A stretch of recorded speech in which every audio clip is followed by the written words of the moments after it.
Athletor Podcast. Perfect timing, by the way. I just signed on. I was having technical difficulties. And we have Shane Griffith here with us. Thank you so much for coming on, brother. Yep. Thanks for having me. Okay. It's been a long time since Jersey, man. It has Yeah. been, I can remember you as a wee lad in the Bergen Catholic room. And tell me, I don't know that a lot of people really know your kind of origin story. How, how did you first kind of fall in love with this sport? Yeah. I was about 3 or 4. I was really young when I started. But Fred Flushy, one of my close friends, Leo, in time in pre-K, we hung out a bunch, and his dad coached Old Japan's like um youth classes. What do you call them? Youth, I don't know. Yeah, just like Little Region. League or whatever. Yeah. Yeah. So after pre-K, my parents were working sometimes, so I would go hang out with his dad and him at the wrestling room. And for the first year or two, we just played football or basketball on the side. Like we weren't really wrestling. And then I just slowly got into it. I guess some days we went and practiced, other days we just did whatever we wanted. So that's how I got into it. And then from there, I ended up just wrestling for our rec team, started going into clubs and seeing how good I could really get at wrestling. When So was that? Like at what age was that? Because this is important to me, right? Because one of the things that we're trying to do is give, if not all parents, but like some parents, an idea or a roadmap to success through this sport. And the roadmap is not set in stone, right? This is not like the end all be all way to do things, but there are some similarities in like your story, my son's story, other kids' stories in this sport. So at what age did you start like taking it a little bit more seriously, going to a club? for first, second grade, Oh we my just gosh, that's yeah, not what I expect to hear. yeah, no, I was really early, probably second grade, because I was wrestling and I was doing it for fun, but I was small and honestly not that good at the time. I mean, I know Mhm. we're talking like what, 6 years old or Yeah. whatever, but yeah, I would just go to tournaments and I would wrestle in multiple divisions, multiple weights, and my dad was kind of a firm believer that like kids don't never get tired, and I didn't. It was just great. I just wanted to wrestle and have fun and whatever that might be. So sometimes I forget what they were back then, bantam, like midget, novice, Sure. whatever they Whatever. are. Yeah. Yeah. I would wrestle in 2, 3 divisions, wrestle up a weight class. So I would wrestle, come off the mat, go to like the next mat, wrestle the next weight up or whatever. But that's how I got into it. And I started going at the time, it was a small little dungeon room of Apex with Damian Logan, Dane Tabano, Eric Norgard, a bunch of those guys. And familiar foe, Nick Soriano was there. So I've known Nick my whole life. And he was my main training partner growing up and when I was that young. And I give him so much credit for my development, even though it was hell sometimes and it sucked because that kid was always been an animal and crazy and good. So, but it was good for me and I needed that whether I liked And it or handsome, by the way, and handsome. oh, Handsome Tuesdays. I love those. Um, but yeah, I give him a lot of credit for my development because it was weird. I always say the hardest worker I knew, and that was instilled in him, I think by himself from a very young age. And obviously he had great parents and supporting cast and whatnot, but you saw the hunger in that kid's eyes from Yeah. day one. And it didn't matter if we were 5 or 6, like he was coming for something all the Yeah. time. So I give him so much credit for my development. From there, just I went to different clubs too. I went to the Edge a lot in middle school and high school, but that's how I got into it. And I won my first state title in second grade. So what we're talking about when I kind of was started going to clubs. So I was like, oh, maybe I could be good at this. I kind of stayed with it through the time. My dad tried getting me to quit for the longest time, which was Whoa, whoa, whoa. Pause the story there. yeah. How did why did he, in your estimation, did he want you to quit? He wanted me to play football so bad. I was playing football, but then I kind of got bored and just wanted to devote fully to wrestling. and he really wanted me to play football. So, but it was awesome. My parents, I think this is another thing I could definitely credit most of my success and who I am and was able to become was my parents never forced me to do anything. And if frankly, it was the opposite. They kind of forced me not to do wrestling and stuff like that. So my parents were awesome. I think a lot of times you see kids get burnt out, especially I think in the high school or college, some of those guys that were really good and just end up falling off, like maybe get their own freedom, maybe whatever the cause might be that makes them kind of burn out. But my parents, it was always like, if I didn't want to go to practice, I didn't go to practice. Like, and at the time too, my parents were like, all right, I don't have to drive you 30, 45 minutes to practice. Like, this is great Easy for me. money, baby. It's an easy So decision. yeah, and I think that was great for personal development of hunger and you have to want to do it and have to want to practice or train. And I think that's something my parents let me kind of instill at my own rate and kind of become who I was and how I like to train personally and stuff and know when to push harder or when I need an off day here or there. So yeah, I had a unique experience growing up, I guess. I I don't would know. say unique is a good way to put it. Yes. And I think, what's funny, and a lot of times I talk about my own kid on this podcast, and it's not because he's some great wrestler, but it is because I mean, he's an experiment, right? Like he is truly an experiment in the way of like he didn't learn like he it was so counter to what I saw everywhere, especially in New Jersey, right? Um, Growing up, like I didn't start him at 4 at all. Like I have video of him doing more like strength and agility stuff at 4 or 5 years old on a wrestling mat than I do of him wrestling, right? So wrestling was like the furthest thing from like this is a place of fun and whatever, but I did own a wrestling club, so he was there, right? Like today, and going back to like not forcing a kid to do something. Thursdays are a day off in Poway. We schedule Thursdays and the kids take off. And usually like a few of them come in and get a light drill in or whatever. And I happen to have a couple private lessons today at the gym. And I literally this morning, I take the neighbor kid who also wrestles to school. This morning, I said, "Hey, are you working out after school today?" And he just simply said the word no. And that was the end of the conversation. And like the neighbor kid behind me, like peeks his head through the center and was like, "That's it? Like there's no like coercing him. There's no like talking him into it. There's no." I'm like, "No, he's not training today. His ear is the size of a catcher's mitt. Like he's gonna shut it down for a day, like his ear looks like another head growing out of his head. So maybe it's a good idea we drain it a little bit, get some ice on it, and take a day off." And like I think it was just interesting to see like the juxtaposition of like maybe some other people do push a little bit and not sometimes kids need it. Let's be completely honest, right? But Mhm. was there was there any pressure on you at a young age to succeed in the sport?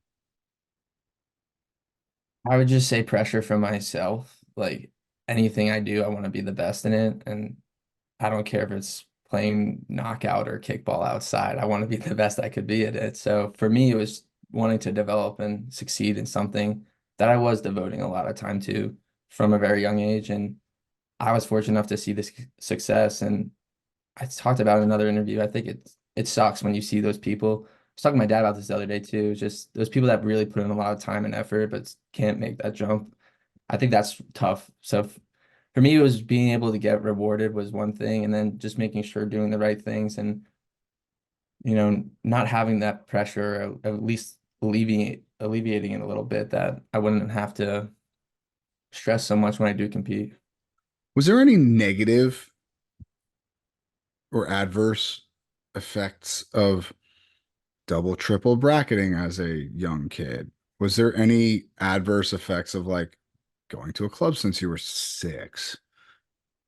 Yeah, I think from the wrestling multiple weight classes or divisions, I think there could be negatives of losing or like fear of losing, but I wasn't raised that way and didn't have that kind of outlook on performance. At the time, I just wanted to wrestle, and I won a good handful of times, but obviously giving up some pounds, like if you're 70 pounds and you're wrestling the 80-pound division, that's a lot of weight to give up as a little Yeah. kid. So you might get thrown around a little bit.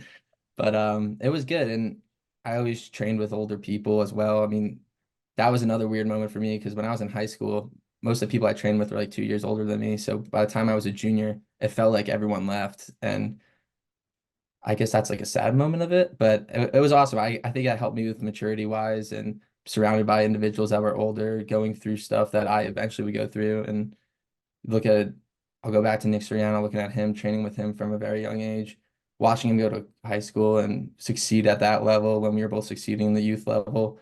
So he kind of paved the way for me. I got to see someone that was able to succeed and how he did it, and then knowing that it was possible for me to do it as well. So I think there's a lot more benefits than it being detrimental, I guess you could say. But I think like everything in life, like it could hinder your performance or play negative effects if you perceive it that way. And I think that's just having the right outlook and kind of trusting everything that you're doing. What about in the long term now, right? Do you look back on that and go, I might have had a little bit more in the tank if I didn't go so hard at 8. Yeah, it's crazy to think about now that I was doing that.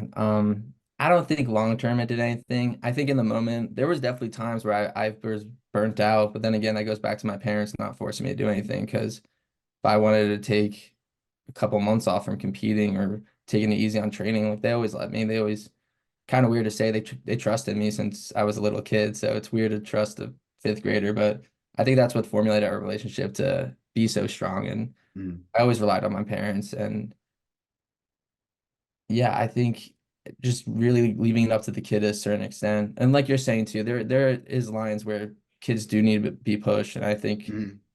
I mean, I'm still a kid, but especially in today's day and age, technology is advancing. People stay inside a lot more, and I Mm. wasn't raised like that. So I think there was something to be said about just being, I want to say like athletic. I love playing Yeah. sports and stuff. So Physical. How about physical? physical, I think that's a great Yeah. terminology. And I think that definitely played way more of a role growing up than like being forced to do everything I wanted, but rather wanting to go out and do something than. Tr my so my daughter's a weird case. She hates wrestling, and I don't blame her because it's gross, right? Like, and like she said that she like look like she did one practice. She comes over to me at water break. She's like, "This is gross."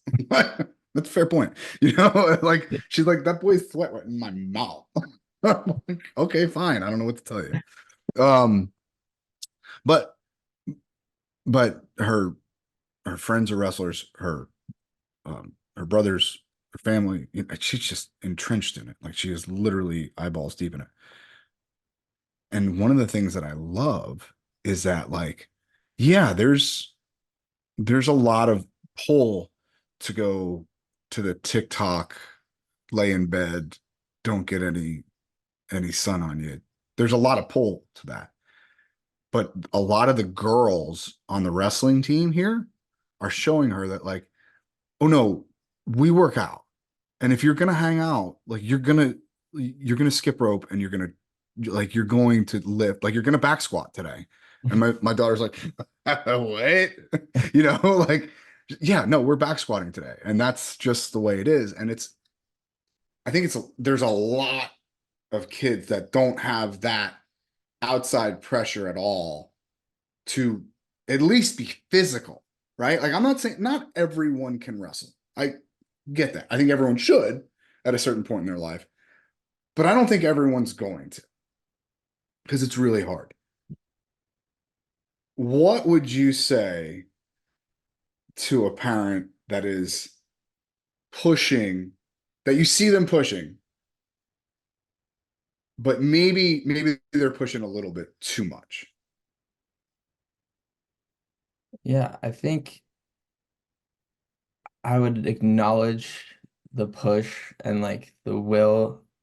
I think there's a very fine line of showing someone what to do and telling them what to do. And I think there, like we're saying, I definitely was pushed as a kid too, but I Mm, think my parents also did the right thing. So speaking from personal experience, like my parents still work out every day, and I witnessed that growing up. And I think it's little subtle things like that. And mhm. if I'm playing video games downstairs and I'm watching my mom and dad go on the treadmill or go bench or squat or something, I'm like, what am I like? My parents are like 45 and I'm 12 playing video games. Like I should be doing something. So I think my parents did a good job of that, of kind of leading by example. It's something my mom always said and something I kind of took into consideration just growing up and kind of developing my own characteristics of who I want to be. So I think as a parent, I think you definitely can indicate with words and give a push here and there. I don't think there is a line of like overdoing it. And I think that's just being able to understand your kid and what their wants and needs are and what their passions truly are. Like if they want to wrestle, if they want to be successful, like telling them what they need to do to become successful and also being able to show them a little bit too. Maybe not just yelling at them to go work out or practice here, being or like sitting them down and being like, hey, like if you are truly ambitious and want to succeed, like I think these are the right steps you should be taking. And like having an open conversation and being able to, like we said, it's kind of crazy, but being able to respect a fifth grader, fourth grader's opinions of what they want to do. And obviously you have the wisdom and knowledge of what is right and what is wrong and could give insightful information that way, but still being respectful, even if they are young and still trying to figure out what they want to do. You mentioned that you kind of take time off from time to time as a kid. What how often would that happen, and kind of what do those breaks look like for you? Yeah, I would, um, it depends. I was really kind of with going with the flow of how my body was feeling, how emotionally I was feeling. And I think as a kid, some days from a very ground level, I would want to just hang out with my friends and play basketball instead of going to practice. And maybe that wasn't like always the right decision, but it was something that made me happy. And my parents supported me during that time as well. So I think we're like what we've been saying of just knowing your body, knowing what you want and how to get there. And there definitely was, I remember a specific time in seventh grade. I wasn't gonna quit wrestling, but I took like a full year off, like no competing or anything. And my parents were cool with it because I wasn't necessarily just happy with like wrestling anymore. And so for me, it was big to take that year off and kind of find my passion again. And I think surrounding yourself as What much did as you train during that time? I would train here and there, like once a week, like however I was feeling. But I always worked out. Like I still do. Like I've taken some time off since nationals because now I'm like, Because what am it's I working out? brutal. Because it's brutal. That's Yeah. why. But I always like being active. Like I love running. I love to go lift. Like I always said I like that more than wrestling. Like I love training, just feeling physically good. So for me that was like not never a problem. And as we're saying, I feel like as a kid you have so much energy. Like I just like going out and playing sports. But there was definitely a time in like seventh, eighth grade. I stayed back in and maybe it was eighth grade because I stayed back in seventh grade. Um so like I'm my all last for year red before shirting high here, by the school. way. Go ahead. Yeah, right, sure. So right before high school, I took like the whole year off, and I think that was great. And when I got to high school, I think I was more hungry and driven than anything. Was okay, and Joel, you may agree with me, you may not. I think it's almost I don't want to say the word impossible. It's very difficult to compete at a high level right now in high school wrestling if you don't take that redshirt year in seventh grade.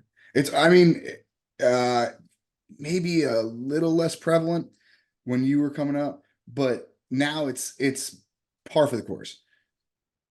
What was that conversation like with you and your parents? Who brought it up? What was the idea?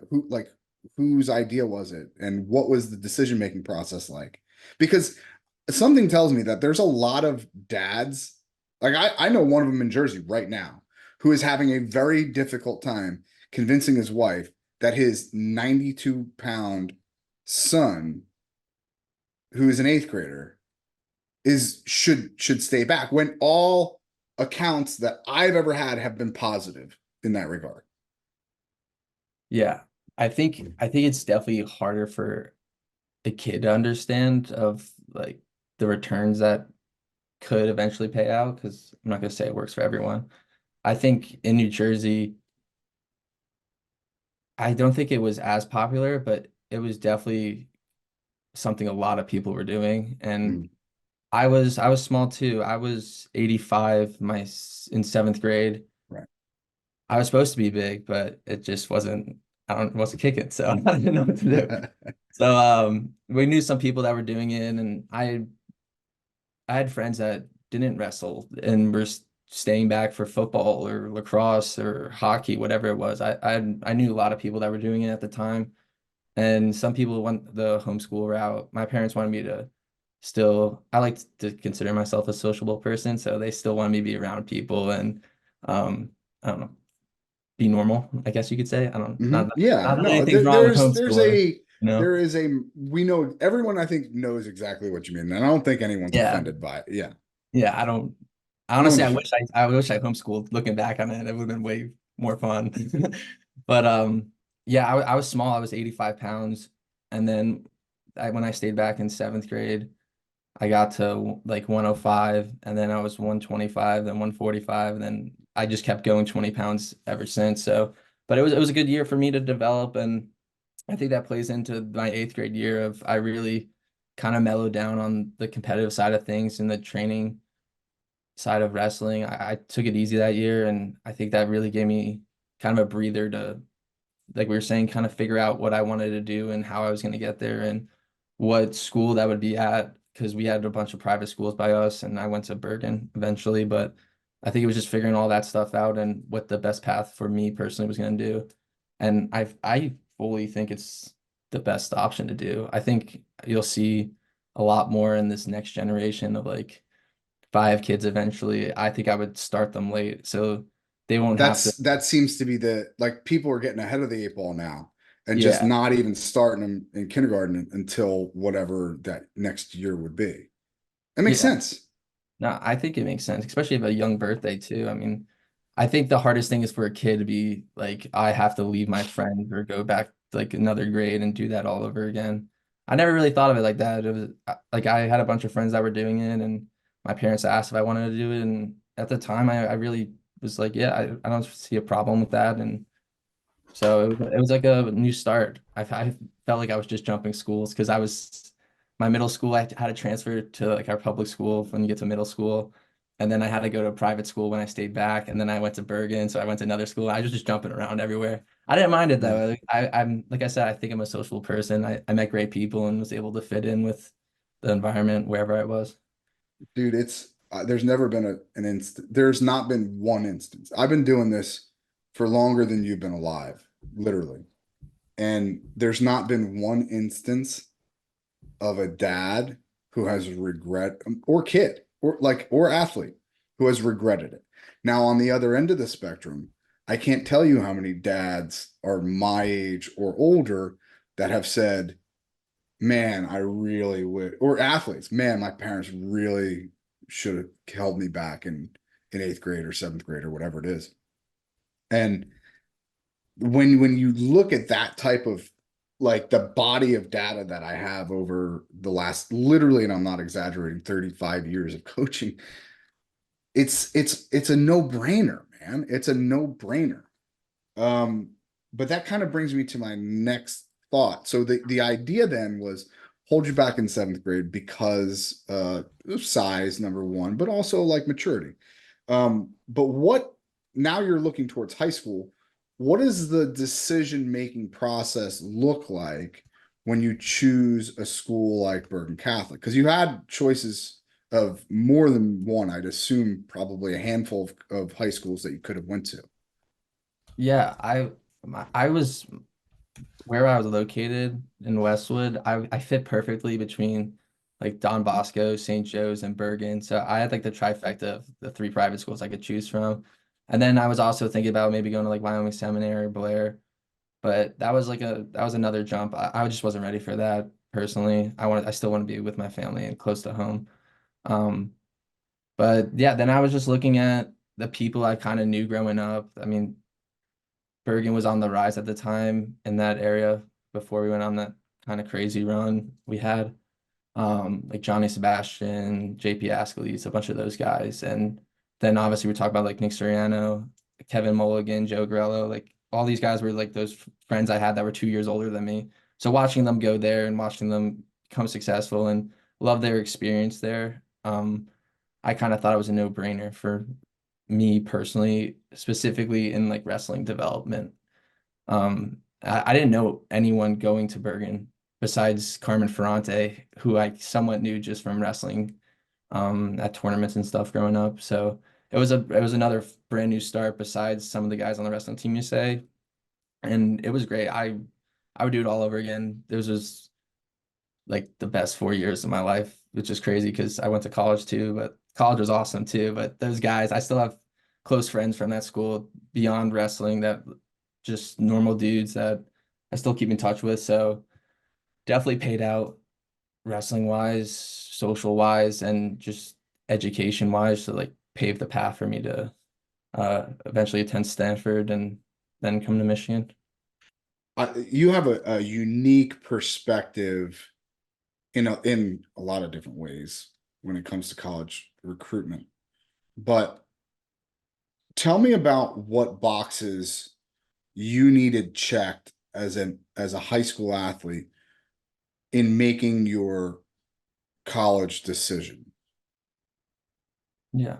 I think I had a little bit different approach from some of those other blue chip guys, I guess you call them. I Yes. think a lot of guys were going for wrestling, and don't get me wrong, I was fully trying to become a 4-time national champion, like go undefeated and everything.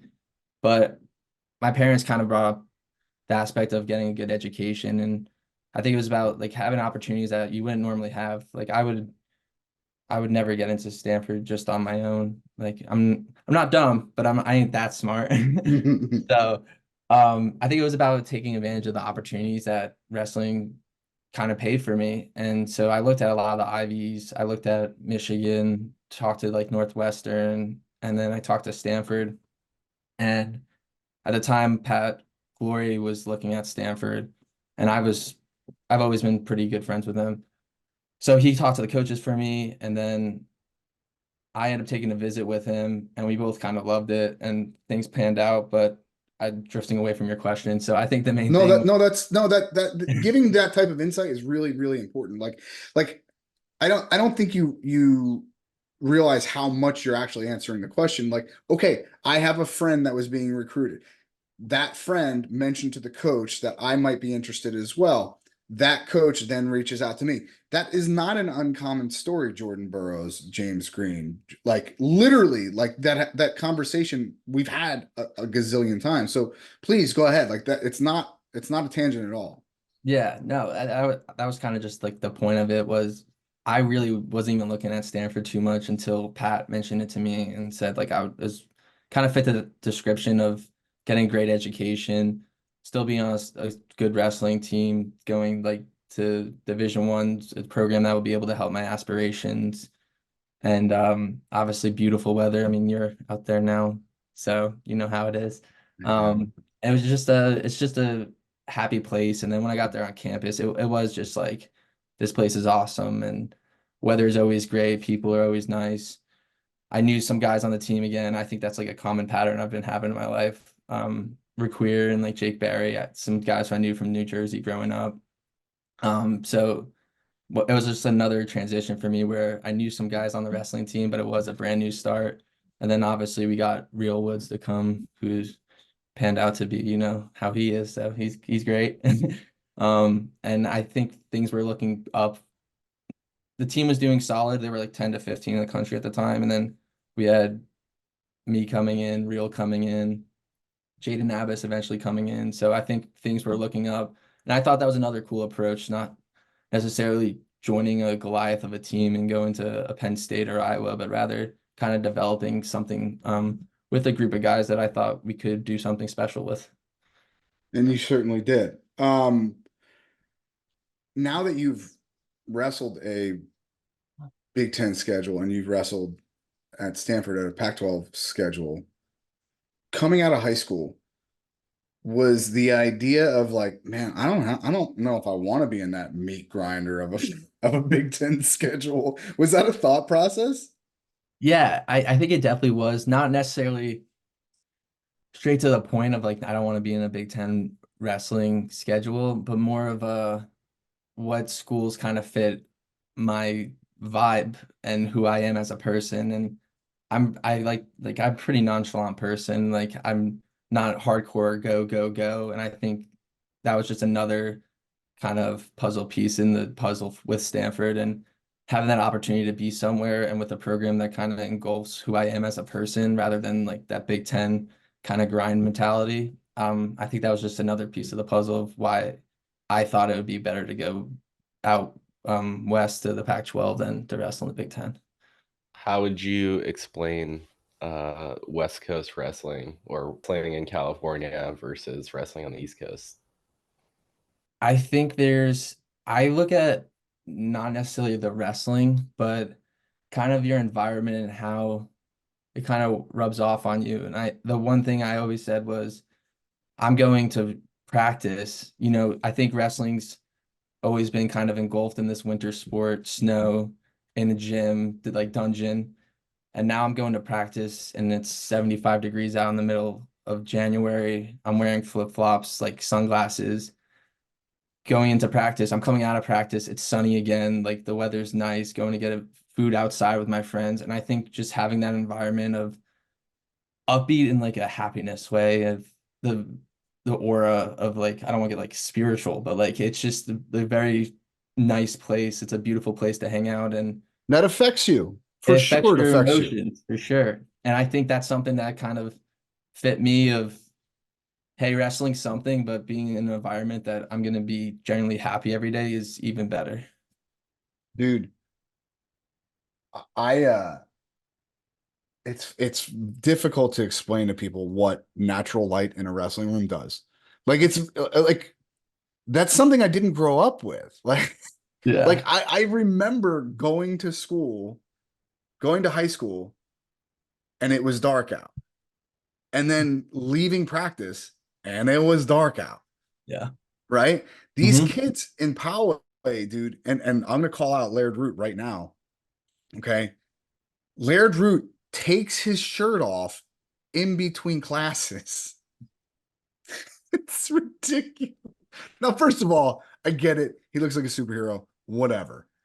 But like, I'm like, Laird, you can't pop the top in between classes, bro. He's like, why not? And I'm like, I don't know. I don't know why. Just because you can. Because every class you have to walk outside and it's again 75 and sunny.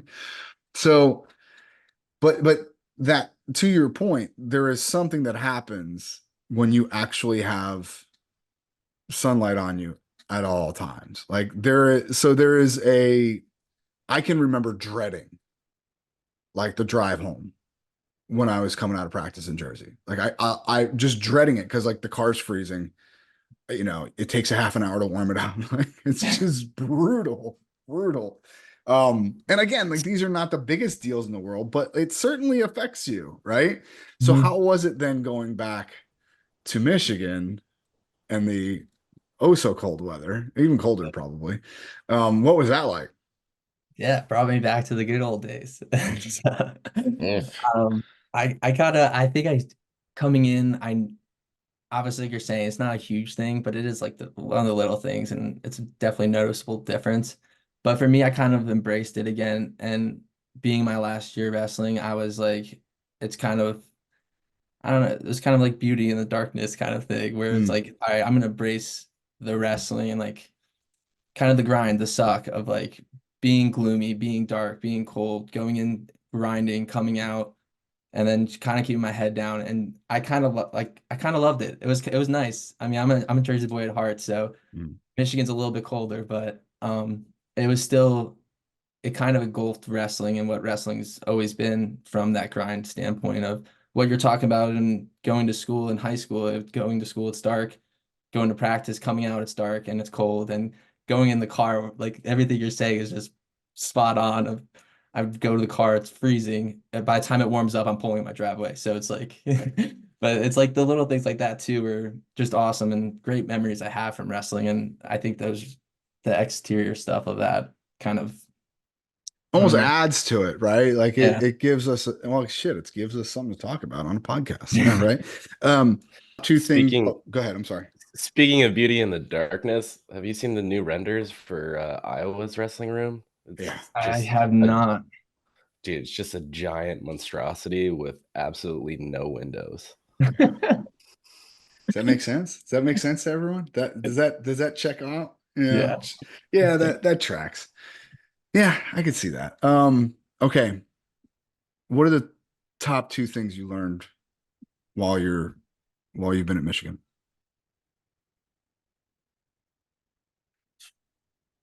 I think the number one thing is um kind of a repetitive pattern we've been talking about of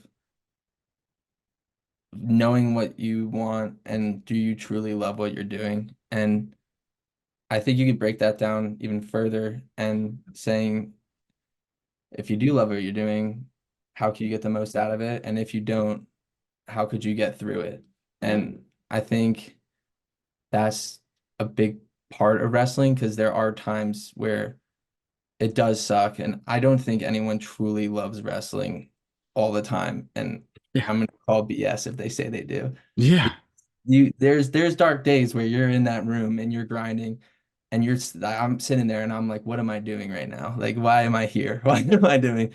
But I think it's just being able to kind of pick your chin up and being able to kind of have that positive reinforcement. And I think that goes hand in hand with being surrounded by individuals that want the best for you and understand you and how to keep morale high and energy high. And I think Michigan did a great job with that. And I'll give even a further shout out to the RTC we have and having those guys that bring a different international perspective of competition and what it means. And having guys like Miles Amin, who was a 5-time All-American, never able to fulfill his dream of winning a national title, but how does he look at wrestling now and how did he get through wrestling seasons and how he's still pouring out wisdom and mentorship to younger guys and even guys like myself, and I think they have a great community here of guys that truly love wrestling and want the best for each other and still have ambitious goals for themselves. And, like I said, I kind of got a little dark there, but like those dark days, like they're not horrible, but like just having guys like that where we're playing handball or some guys coming around giving me a pat on the back and we're just talking about life. I think those little things play a huge role in wrestling. And that's why I think it's very important to go to a place, environment, a community that kind of engulfs who you are and it's going to lift you up, even if you're not having the best days. Mm. I think it's interesting that I think you always had a good grasp of that. Even and I I alluded earlier to you being a young little whippersnapper in the BC room and you and I are working out together. But I think you always kind of had a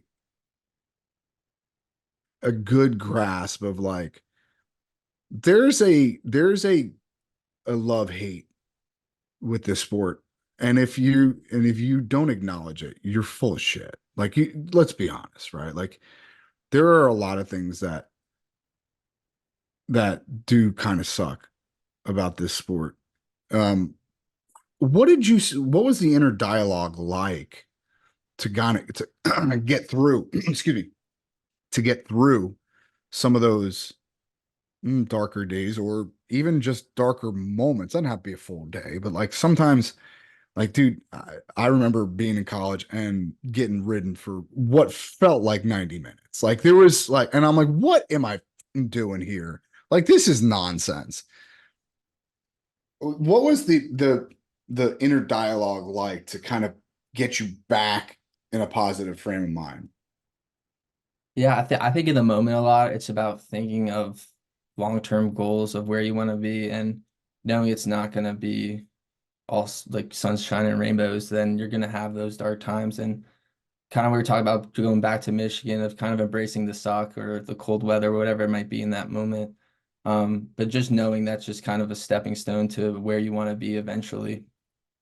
And then like the famous quote, like tough times don't last, tough people do. And I think it's like for me, being able to be present in the situation and being this is good for my own good, and we're gonna like find a way out of this one way or another, I think is very um pivotal kind of outlook to have. And I think it just wraps back again to putting yourself in an environment where you have those people or resources to help you through bad practices, or maybe you're not mentally okay and thinking you've lost the step, or you're getting ridden for 90 minutes and you think you suck and you need to talk to a coach. Maybe it's one small adjustment, but being able to be aware of those situations and knowing who to go to or how to overcome that is crucial.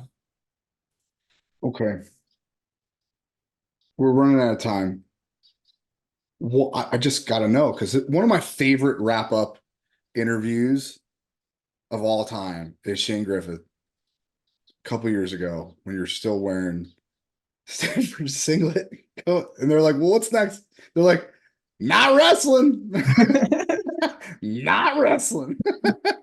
And it turned out there was more wrestling in your future, but I just loved what, like, I'm paraphrasing, of course, but I can distinctly remember, and just knowing you well enough to go, what's next? Not this shit. This shit hurts. So what's next? Yeah, I actually just got a job in investment banking in the city, so I'm going back home for a bit. My parents are moving to South Carolina, so I'm gonna help them move, and then kind of become a big boy, move out, move on my own, move in with a couple of friends from Bergen that I was talking about. Um, and yeah, just kind of enjoying life now. I'm so happy for you. Truly, truly. You got out of this thing and you're still pretty. I know, that was my main concern.